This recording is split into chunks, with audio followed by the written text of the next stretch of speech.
Let's talk about the first domino to fall in the next financial crisis: corporate debt. For a long time, if a company in one country got into trouble, the problem usually stayed there. But that's not how it works anymore. Today, corporate debt is a global system, all interconnected. A problem with loans in the US can instantly create stress in Europe and Asia. That's why corporate debt is the first domino.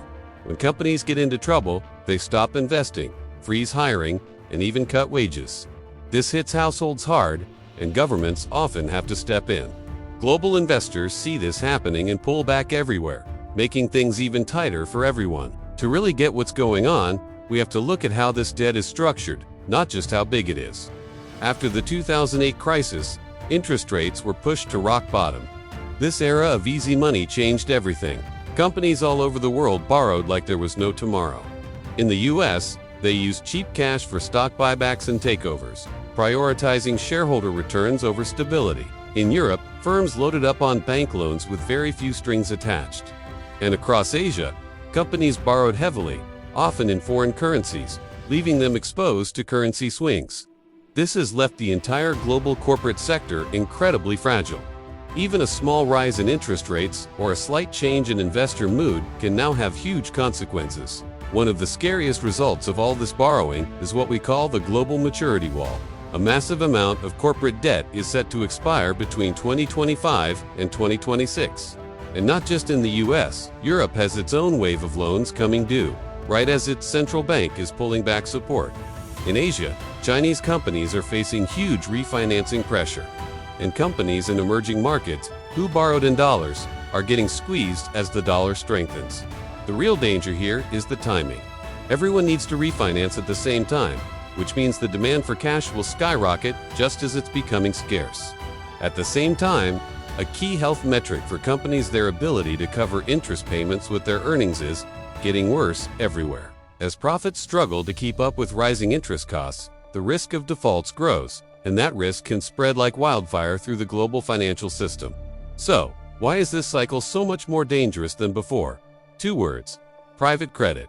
A huge amount of corporate borrowing now happens outside of traditional banks and public markets. We're talking about a $2.5 trillion system of private loans from asset managers and specialized funds. This is the world of shadow banking. For borrowers, it's fast and flexible. For lenders, it promises higher returns. But this system has a dark side. It's opaque and illiquid. In public markets, prices move constantly, giving us early warnings of trouble.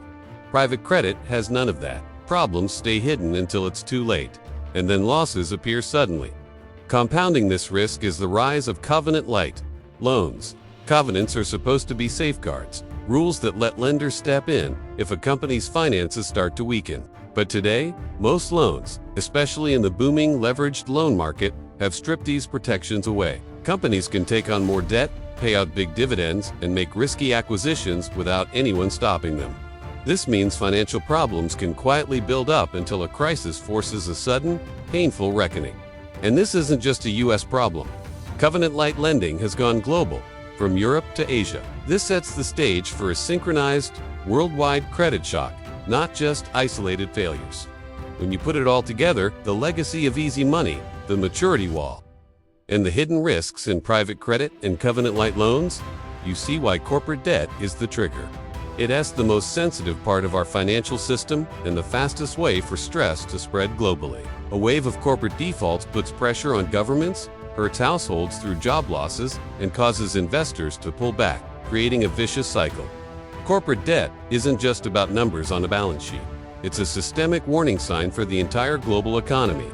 If you want to go deeper on these topics and get my full analysis on the financial system, be sure to check out I publish my extended research there on everything from private credit to sovereign debt. You can find me on Substack at Pablo Maspat. Thanks for watching, and don't forget to subscribe for more insights.